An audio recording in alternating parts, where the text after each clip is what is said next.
साथियों second grade maths के लिए प्रोबेबिलिटी प्रायिकता हार्ड लगती है, तो साथियों ये वीडियो केवल और केवल आप लोगों के लिए है, क्योंकि बेस्ट वीडियो है ये यूट्यूब पे। 30 डेज हमारा जो मैथ्स का चैलेंज चल रहा है, आज PYQ क्वेश्चंस के सॉल्यूशन देखेंगे और आप चुटकियों में सॉल्व कर लेंगे, क्योंकि ये जो 6 क्वेश्चन मैंने कराए हैं, ये 6 क्वेश्चन साथियों सेकंड ग्रेड के पेपर में आपकी किस्मत बदल के रख देंगे। नमस्कार साथियों, मैं हूं जितेश और आप देख रहे हैं द JKM थ्योरी। जीवन में आगे बढ़ना है तो सवाल पूछते रहिए, क्योंकि सवाल नहीं पूछोगे तो जवाब कैसे मिलेगा। चलिए शुरू करते हैं बिना देर करे। पहला प्रश्न आपके मोबाइल स्क्रीन पे रहा।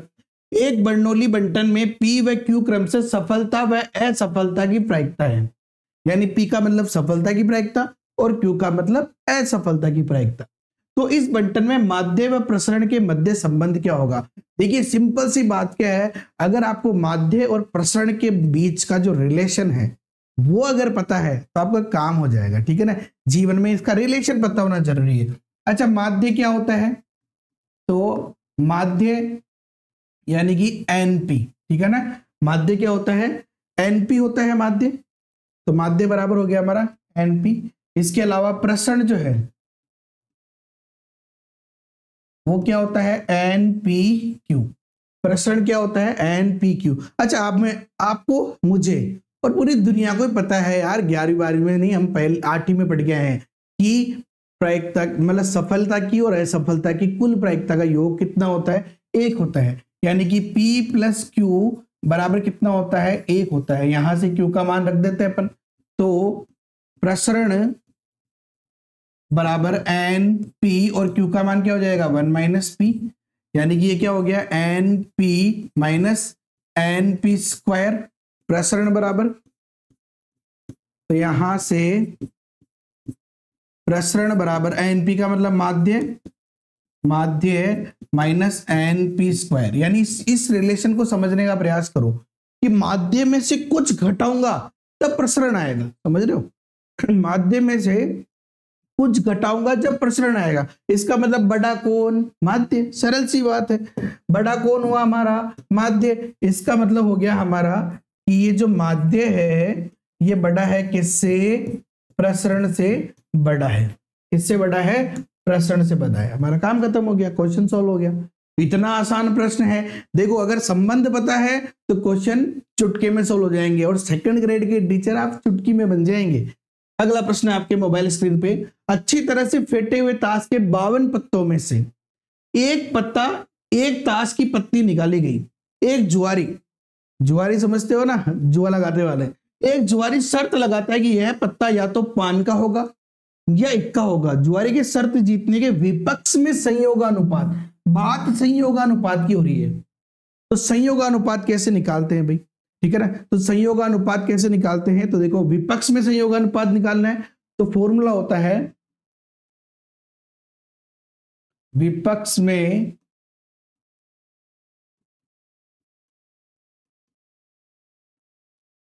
संयोगानुपात। इसका फॉर्मूला क्या होता है, प्रोबेबिलिटी ऑफ A बार।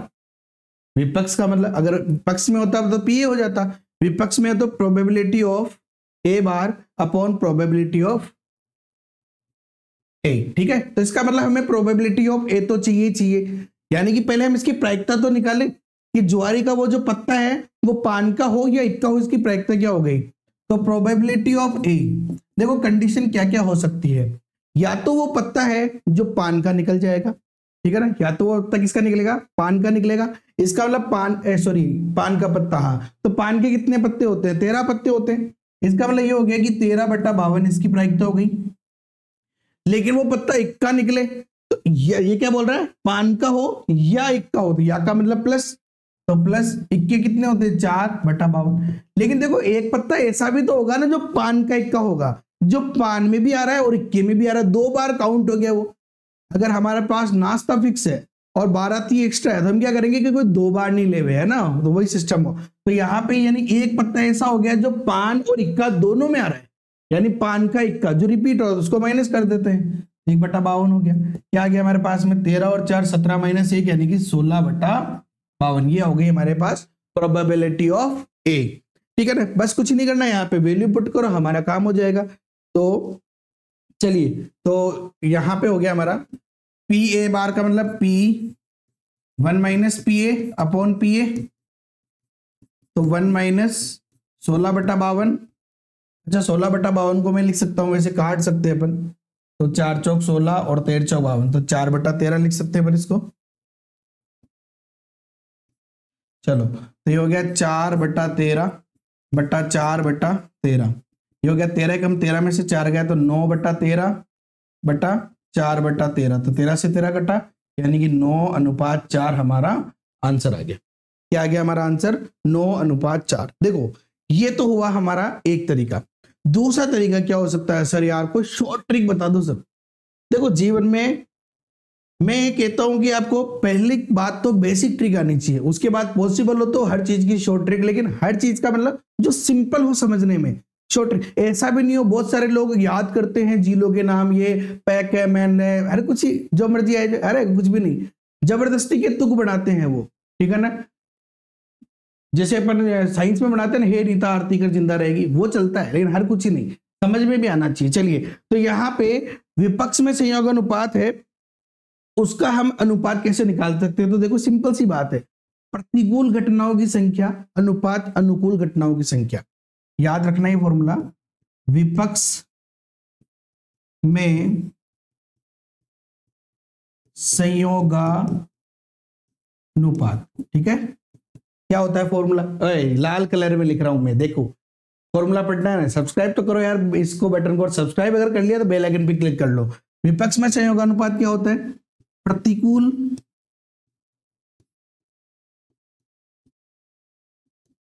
घटनाओं की संख्या अनुपात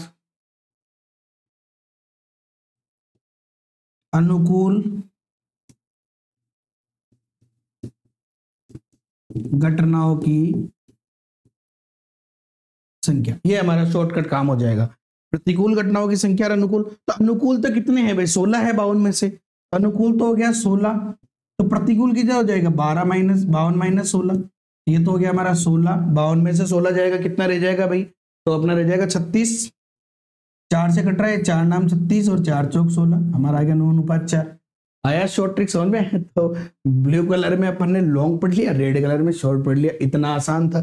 तो सेकंड ग्रेड में आए हुए क्वेश्चन से ही पीवाईक्यू क्वेश्चन है, ठीक है ना। सॉल्यूशन देखो आप कितना आसान है। सेकंड ग्रेड का पेपर अगर हम डेडिकेशन से करेंगे ना तो कोई विशेष कठिन नहीं है, लेकिन साथ ही डेडिकेशन आपको बहुत ज्यादा चाहिए, फुल्ली डेडिकेशन चाहिए, तभी सिलेक्शन होगा। दृढ़ निश्चय के साथ तैयारी करो तभी सिलेक्शन होगा, रेगुलर तैयारी करो। आज ये 9 तारीख का वीडियो साथियों, आज हमारा 9वां वीडियो है, कंटिन्यूअसली 8 बजकर फिक्स 15 मिनट पे मैं रेगुलर वीडियो डाल रहा हूं। ऐसा डेडिकेशन आप लोगों को भी लेके आना है, तभी हमारा सिलेक्शन होगा। ज्यादा से ज्यादा लोगों को जोड़ो, मैं जबकि आप लोग क्या है 30 40 45 जने नहीं देख रहे हो रेगुलर, फिर भी मैं डेडिकेशन से वीडियो डाल रहा हूँ। ज्यादा लोगों के साथ शेयर करो, ज्यादा लोग आए। चलिए पी ए बराबर दे रखा है 3/8, पी बी बराबर दे रखा है 1/2 और पी ए इंटरसेक्शन बी बराबर दे रखा है 1/4। तो P A bar upon B bar का मान क्या होगा? बढ़िया प्रश्न है भाई। P A bar upon B bar निकालना है, हमें क्या निकालना है? P A bar upon B bar बराबर, अच्छा P A bar P B bar formula क्या होता है? तो इंटरसेक्शन, चाहे देखो पी ए अपॉन बी का फॉर्मूला क्या होता है? पी ए अपॉन बी का फॉर्मूला होता है P A intersection B upon P B, ये होता है पी ए अपॉन बी का फॉर्मूला, ठीक है। यहां बाहर है तो क्या होगा? केवल बाहर आ जाएगा बस फॉर्मूले, और कोई प्रॉब्लम नहीं। अब हमें पता है कि डी मार्गन जो नियम है ना, डी मार्गन नियम बोल दो या फिर अपन कहते हैं कि डी मार्गन प्रमेय बोल दो, एक ही बात है। तो पी जो ए इंटरसेक्शन बी है, ठीक है ना, पी ए इंटरसेक्शन बी है, वो किसके बराबर हो जाएगा? वो बराबर हो जाएगा साथियों पी ए इंटरसेक्शन बी बराबर हो जाएगा किसके? पी ए यूनियन बी के होल इंटरसेक्शन पे, पी ए यूनियन बी के होल इंटरसेक्शन के, sorry bar, P A union B के यूनियन पे है ना, बार पे सॉरी, ठीक है। ये हमारा डी मार्गन नियम का जो कार्यक्रम है वो हो जाएगा। तो यहाँ पे पुट कर देते हैं अपन यहाँ पे, तो P A bar upon B bar बराबर पी ए यूनियन बी पे bar upon P B bar. इसको मैं क्या लिख सकता हूँ? पी ए यूनियन बी को क्या लिख सकता हूं मैं? ए यूनियन बी का मान नहीं दिया हुआ तो इसको क्या लिख सकते हैं पर 1 माइनस ए सॉरी यूनियन बी है ना, 1 माइनस बाहर हटा देंगे ना तो 1 minus P A union B, और इसको लिख सकता हूं मैं 1 माइनस पी बी लिख सकता हूं। चलिए तो 1 माइनस, अच्छा पी ए यूनियन बी का फॉर्मूला क्या होता है भाई, पी ए, देखो अगर आपको फॉर्मूले याद करने पड़ेंगे, फॉर्मूले याद है तो आपका काम बहुत बहुत बहुत ज्यादा आसान हो जाएगा। तो ए यूनियन बी का फॉर्मूला क्या है, P A plus P B minus intersection वाला है ना, तो P A plus P B minus P A intersection B upon 1 minus P B, ये हमारा फॉर्मूला हो गया। इसके बाद तुम बताओ, हाँ इसके बाद बताओ कि तुम्हें कोई टेंशन है कि इसके बाद मुझे कुछ बताना पड़ेगा कि मान रखना, काम खत्म हो जाएगा अपना। चलिए 1 माइनस पी ए का मान कितना है 3/8, 3/8 प्लस पी बी का मान कितना है 1/2, तो 1/2 माइनस इंटरसेक्शन बी का मान क्या है 1/4, तो 1/4 बटा 1 माइनस पी बी यानी 1/2। चलो आगे सोल्व करते हैं इसको, तो 1 माइनस एलसीएम क्या आएगा 8 आएगा। चलो 8 का भाग देंगे 8 में एक बार, तो ये तो 3 आया, प्लस 2 का भाग देंगे 4 बार तो 4 एकम 4, माइनस 4 का भाग देंगे 2 बार तो 2 एकम 2, बटा 1 में से आधा गया तो आधा आ गया। चलो तो 1 माइनस 4 और 3 7 में से 2 जाएगा तो कितना बचेगा 5, तो 5/8 और 1/2, 8 एकम 8 में से 5 गया तो 3/8 गुणा 2/1, 2 से कटाए 4 बार, यानी कि आंसर आ गया 3/4। हमारा आंसर आ गया 3/4। कितना शानदार प्रश्न है, कितना बढ़िया प्रश्न है। तो जीवन में बढ़िया प्रश्नों को और बढ़िया तरीके से करना है हमें ना। देखिए सेकंड ग्रेड में आए हुए क्वेश्चन है, कोई बहुत भारी नहीं है। हाँ अगर तैयारी नहीं है, कॉन्सेप्ट क्लियर नहीं है, तब तो सब कुछ हार्ड लगेगा भैया। 2 और 2 5 कैसे होते हैं ये भी हार्ड लगेगा। कैसे होते हैं 2 और 2 5, गलती से होते हैं। 10 व्यक्तियों में 4 पुरुष 2 महिला तथा 4 बच्चे हैं भैया। 10 व्यक्ति है टोटल, उनमें 4 तो है पुरुष, 2 है महिला और 4 है भैया बच्चे। इनमें से 4 व्यक्ति चुने जाते हैं। 10 में से 4 का चयन करना है हमारे को। निश्चित रूप से 2 बच्चे चुनने की प्रायिकता, यानी कि हमें 2 बच्चे तो भैया चुनने ही चुनने हैं, ठीक है ना। यानी कि 4 व्यक्तियों की चुनने की प्रायिकता क्या हो जाएगी, तो प्रायिकता की बात करें अपन, प्रायिकता पहली बात तो चुनने की बात करें तो हमें पता है भाई 10 में से 4 का चयन करना, ये हमारा चुनना हो जाएगा। ये तो हो गया हमारे पास कुल घटना। लेकिन ये कह रहा कि नहीं, निश्चित रूप से 2 बच्चे तो आने ही चाहिए अपने को, निश्चित रूप से 2 बच्चे तो लेने ही लेने हैं। इसका मतलब क्या है, बच्चे कितने हैं 4, तो 4 में से 2 का तो चयन करना ही करना है। अब बहुत सारे लोग क्या गलती करते हैं कि सर यार पुरुष और महिलाओं में से फिर क्या, अरे भाई बच्चे जो सब अपने को क्या लेने देना, उसने कहा 2 बच्चे चाहिए। अब उसके बाद चाहे महिला हो चाहे पुरुष हो, अपने को कोई लेना देना नहीं। इसका मतलब 6 में से 2 का और चयन कर लो, तो 6C2 ये हमारा आंसर हो गया। बस फॉर्मूला खोल लो इसको। You know that very well कि NCR का फॉर्मूला क्या होता है, factorial n upon factorial r और n माइनस r का फैक्टोरियल। ये फॉर्मूले अगर आपको याद है चुटकी में काम हो जाएगा आपका। चलिए तो ये हो गया हमारा फैक्टोरियल 4 बटा फैक्टोरियल 2 और 4 माइनस 2 यानी कि फैक्टोरियल फिर से 2 गुणा फैक्टोरियल 6 बटा फैक्टोरियल 2, 6 में से 2 गया तो फैक्टोरियल 4 बटा फैक्टोरियल 10 बटा फैक्टोरियल 4 गुणा और 10 में से 4 गया तो फैक्टोरियल 6, ठीक है। चलिए इसको लिख सकता हूं मैं 4 × 3 और फैक्टोरियल 2 से फैक्टोरियल 2 से कट जाएगा × 2, 6 × 5 और फैक्टोरियल 4 से ऐसे लिख सकते हैं इसको फैक्टोरियल 4 बटा 2 क्योंकि फैक्टोरियल 2 का मान 2 होता है और फैक्टोरियल 4 यहाँ पे भी ऐसे लिखा है मैंने फैक्टोरियल 2 और इंटू ये फैक्टोरियल 2 कट जाएगा आपस में, बट इसको लिख सकता हूं मैं 10 9 8 7 इंटू फैक्टोरियल 6 बटा 4 को लिख सकता हूँ 4 3 2 गुणा 1 का कोई टेंशन है नहीं और फैक्टोरियल 6, ठीक है। जो भी बेचारे कट रहे हैं ना उनको काट दो, हेड की नहीं लेनी। आजा भाई कट जा, कट जा, तू भी कट जा। 2 से कट रहा है ये 2 बार और ये 2 से भी इसी 2 को काट दो, ठीक है। इधर देखो 4 दूनी 8 कट गया और 3 से कटा ये 3 बार। चलो देखते हैं क्या आ रहा है। तो ऊपर की देखिए अपन, तो यहाँ पे रहा 3 18 पंजे 90, 3 से 18 पंजे 90 आ गया। और चाहो तो ऐसे लिख दो, नहीं काटो तो भी, अगर जैसे नहीं काटोगे तो भी लिख सकते हो आप ऐसे। ऊपर देखिए तो 3 7 21 और इंटू 10 यानी कि ये 210 आ गया। फिर से काट दो इनको बेचारों को, तो ये 0 से तो 0 कटा, 3 3 9 और 3 7 21, यानी कि 3/7 हमारा आंसर आ गया। तो मुख्य रूप से हमें यह पता होना चाहिए था। बस एक चीज हमेशा ध्यान रखो, अगर जीवन में आगे बढ़ना है ना, तो सबसे ज्यादा ध्यान कहाँ देना है अपने को? क्वेश्चन के ऊपर। क्वेश्चन सर्वोपरि है। आपको देखिए कैलकुलेशन तो हर एक क्वेश्चन में आप कर रहे हो। मैं हमेशा कहता हूं कि अगर आगे बढ़ना है तो क्वेश्चन को ढंग से पढ़ो, क्वेश्चन को सर्वप्रथम सबसे ऊंचा स्थान दो। क्वेश्चन ही हमारे लिए इस पेपर के गणेश जी भगवान, इस चीज का ध्यान रखो, क्योंकि क्वेश्चन का कॉन्सेप्ट समझ में आ गया, ये पहली लाइन समझ में आ गई तो आपका क्वेश्चन कंप्लीट है। उसके बाद आपको देखिए फॉर्मूले कॉन्सेप्ट तो याद होने चाहिए, लेकिन क्या फायदा उस कॉन्सेप्ट का, उस फॉर्मूले का जो आपको याद है लेकिन कॉन्सेप्ट नहीं पता, तो आप क्वेश्चन सोल्व नहीं कर पाओगे। इसीलिए मैं हमेशा कहता हूं क्वेश्चन को ढंग से पढ़ो और कॉन्सेप्ट पे ध्यान दो। कॉन्सेप्ट है तो शॉर्ट ट्रिक भी है, इस चीज का विशेष ध्यान रखना। अगला प्रश्न देखते हैं। एक द्विपद पट्टन में माध्य प्रसरण दे रखा है। अच्छा, आपको अभी थोड़ी देर पहले मैंने बताया था कि माध्य, देखिए सिंपल सी बात, कॉन्सेप्ट पता है तो क्वेश्चन कैसे सोल्व होगा। एनपी बराबर कितना दे रखा है भैया? 4। हमें प्रसरण क्या होता है? एनपीक्यू बराबर कितना दे रखा है? 2। ये मान इसमें रख दो, इसका मतलब 4 इंटू क्यू बराबर 2, तो क्यू का मान आ गया 1/2। अब हमें पता है कि पी और क्यू का योग 1 होता है, यानी कि p प्लस 1/2 बराबर 1, तो p का मान भी कितना आ गया? 1/2। तो हमारे पास q का मान भी है, p का मान भी है। अब बात आती है कि सर यार ये तो है, लेकिन दो सफलताओं की प्रायिकता क्या होती है? अब यहाँ पे शॉर्ट ट्रिक क्या करेगी, जब तक कॉन्सेप्ट नहीं पता।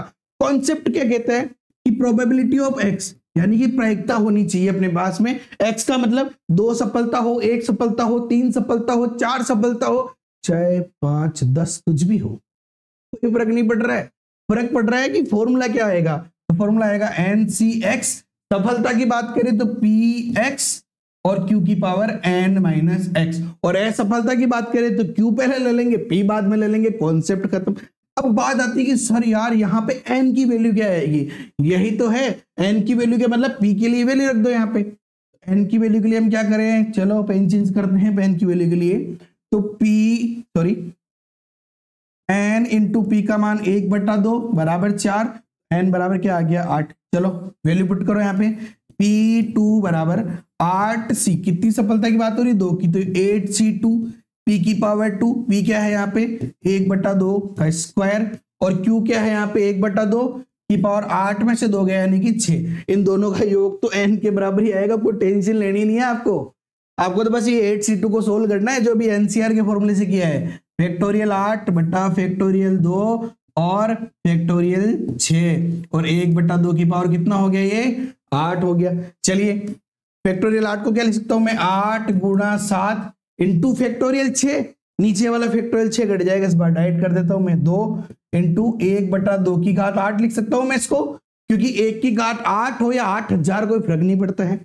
चलिए 1 × 4 बार, तो 4 7 28 बटा 2 की पावर 8 यानी कि 256, तो 28/256 हमारा ऑप्शन ये रहा। सॉल्व हो गया क्वेश्चन।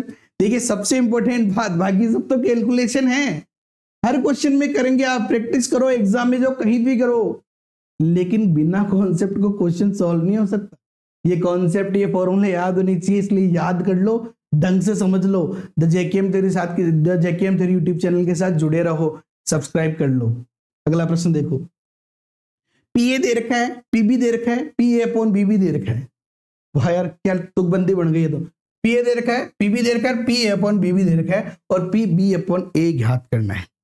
PB/A कैसे ज्ञात करें अपन? ठीक है, तो PB/A के लिए फॉर्मूला क्या होता है? PA intersection B upon PA होता है अपना फॉर्मूला, है ना। B/A निकालना है, तो इसका मतलब वहां पे एक चीज समझो यहाँ पे, ठीक है ना, हमें ये निकालना है PB/A, तो फॉर्मूला क्या होता है? A intersection B upon PA, ये फॉर्मूला होता है इसका, ठीक है ना। किसका होता है ये फॉर्मूला? PB/A का फॉर्मूला है ये, ठीक है ना। किसका फॉर्मूला है ये? PB/A का फॉर्मूला है, A intersection B upon PA। इसका मतलब ये वाला फॉर्मूला इसका उल्टा है, इसमें BA है, यहाँ PB हो जाएगा। यानी हमें देख क्या रखा है? PA/B, फॉर्मूला क्या होता है इसका? PA intersection B upon PB formula होता है, जो कि कितना दे रखा है? 1/6। अच्छा, A इंटरसेक्शन B नहीं पता, तभी तो इतनी रामायण हो रही है यहाँ पे। 1/6 इंटू पी बी उधर चला जाएगा जो कि क्या है 1/4, यानी कितना आ गया 1/24, जो कि क्या आया पी ए इंटरसेक्शन बी हमारे पास आ गया। लो भाई पी ए इंटरसेक्शन बी आ गया हमारे पास, निकाल लो यहां से P B upon A, P B upon A बराबर P A intersection B upon P A. देखो कॉन्सेप्ट पता है ना, तो सवाल ऐसे चुटकियों में सोल्व हो रहे हैं। तो ये हो गया 1/24 बटा, और पी ए का मान कितना है 1/3, यानी कि 1/24 गुणा 3/1, 1/3/24 यानी 1/8 हमारा आंसर आ जाएगा। कितना इजी वे में सोल्व कर लिए, सारे सेकंड ग्रेड के क्वेश्चन है, पीवाई के सॉल्यूशन है, इतने आसानी से। कॉन्सेप्ट बहुत ज्यादा इंपॉर्टेंट है भैया, अगर कॉन्सेप्ट समझ में आ गया ना पूरा कार्यक्रम फिट है, सेकंड ग्रेड के 100% टीचर बन जाओगे आप लोग। चलिए तो क्वेश्चन तो आपको समझ में आ गए सारे, लेकिन एक खास बात और है जो मैं आपको यहाँ पे बता देता हूँ। वो खास बात क्या है कि भैया केवल और केवल 199 रुपए में शुरू के 50 विद्यार्थियों के लिए आरपीएससी मैथ्स के ओल्ड पेपर के जो सॉल्यूशन है, बिल्कुल वीडियो क्लासेज बहुत ही शानदार तरीके से, जैसा कि भी आप सॉल्यूशन देख रहे हो, कुछ और भी मेथड्स उनमें इंक्लूड किए हैं मैंने। इसके अलावा व्याख्या सहित हल दे रखा है, पीडीएफ नोट्स दे रखे हैं, हैंड राइटिंग नोट्स दे रखे हैं, इतना शानदार जो है वो कोर्स है। और आप लोग इंतजार कर रहे हैं यार, इंतजार से कुछ नहीं होगा, ध्यान रखना जीवन में आगे बढ़ना है तो इंतजार नहीं मेहनत करनी है। द जेकेएम थ्योरी के साथ आप मेहनत कर सकते हैं। द जेकेएम थ्योरी जो ऐप है उसको आप गूगल प्ले स्टोर से या डिस्क्रिप्शन में लिंक है वहां से डाउनलोड कर सकते हैं। ओके साथियों, वीडियो पसंद आए तो लाइक करें, अपने दोस्तों के साथ शेयर करें, चैनल पे नए हैं तो सब्सक्राइब करें, ये बेल आइकन का बटन दबा लें। अपने दोस्तों के साथ शेयर करना मत भूलना, क्योंकि जितना हम उनको इंक्लूड करेंगे तैयारी में हम उतनी ही आगे बढ़ेंगे। आपका कोई भी सवाल हो, कोई भी प्रॉब्लम हो, आप मुझे व्हाट्सएप पे मैसेज कर सकते हैं। व्हाट्सएप ग्रुप का लिंक जो है वो नीचे डिस्क्रिप्शन में दिया हुआ है। व्हाट्सएप नंबर है 63 76 23 6002।